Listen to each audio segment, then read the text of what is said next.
Hello everybody, welcome back to the Classical Particle System series. Today we're going to be discussing work and deriving something known as the work equation. Let's get started.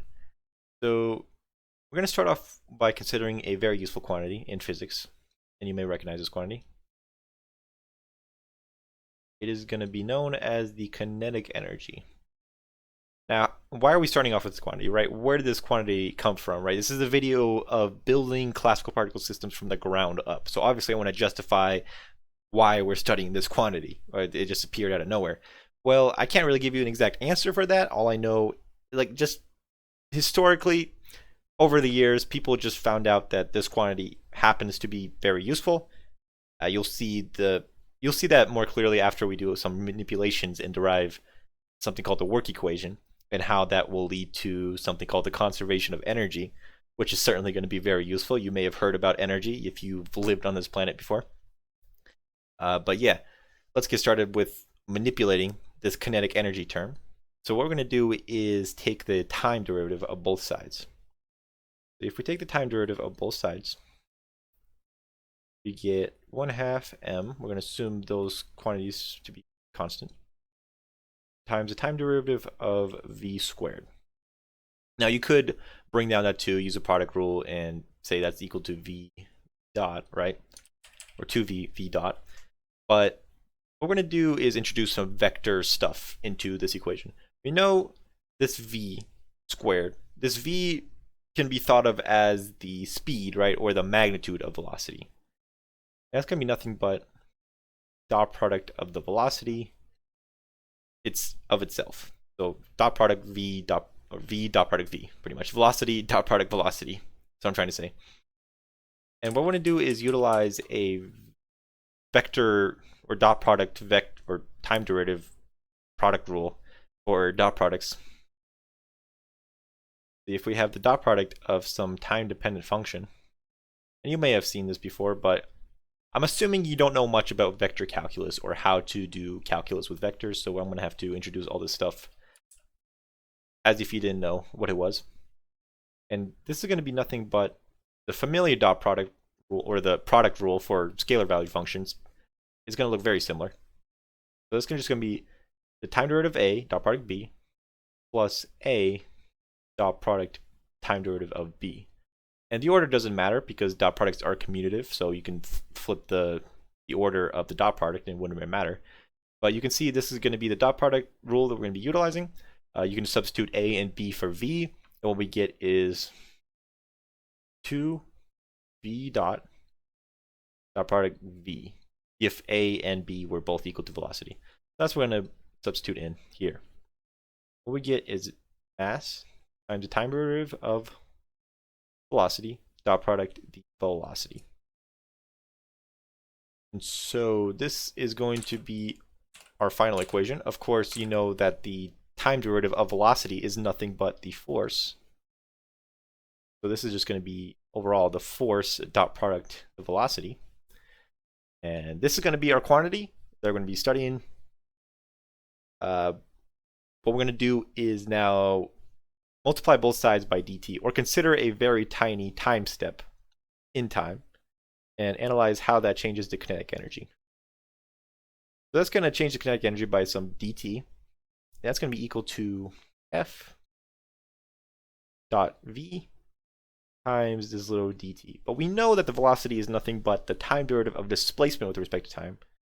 So all in all, this is just going to be equal to force dot product a little change in displacement, or dr. And you might not know, or you might not understand what this equation is saying, but this is saying that a tiny increment in kinetic energy is nothing but the dot product of force times a little displacement. So let me make that explicitly clear by drawing a little diagram. So let's say we're going from point 1 to point 2, and this particle is subjected to some force, and it changes by a tiny little displacement dr. So dr is, once again, it's a displacement vector. It is not a displacement scalar valued like you may think of time or whatnot. This is a displacement vector. So you can just think of this as a very tiny vector in space. So you can think of working in a I don't know, with micrometers or nanometers or something like that. The smaller the better. The more accurate this would be. So we take the dot product of the force, and we know that the dot product is sort of defined as how similar the vectors are. So if these vectors are in line with each other, that's when it's going to be the strongest, right? So that kind of has a physical interpretation that if the force was along the path traveled, that would mean that the kinetic energy increases the most, right? However, if the force was perpendicular or orthogonal to the displacement vector, then that would mean that there would be no change in the kinetic energy. It would simply alter the direction, right? An orthogonal force, remember, appears when particles are sort of going in a circle. It can be thought of as the centripetal force, which is always going to be perpendicular to the particle. It doesn't change the speed of the particle, but it does alter the velocity. It changes the velocity by altering the direction, but it maintains the magnitude of velocity. So that's sort of the interpretation of it. So now what I'm going to do is make the connection of this to line integrals in general. So what if we consider an arbitrary path in space? This is not a tiny path. This is just a big path, some curve connecting 2 points. So what we want to do is think about how does this change the kinetic energy in total, right? And we can do that by utilizing this equation and making approximations. You can think of in macroscopic terms that this is equal, the change in kinetic energy is equal to the force, dot product, the change in displacement. So this is sort of the macroscopic change, and as we consider very, very fine changes in displacement, this will just turn into these. That's pretty much what a differential is. Consider the limiting case. And so what we're going to do is use this approximation for all these points along the path. You can split up this path into tiny little displacements, and you can assume these displacements to be just constant vectors. You can, as you zoom into the path, it sort of looks straight, right? If you zoom in really far, the path looks pretty much straight, and the farther you zoom in, the straighter it's going to look. So that's what we're going to be assuming. And these tiny little dr's, I guess we shouldn't say dr's, we should say the change in displacement.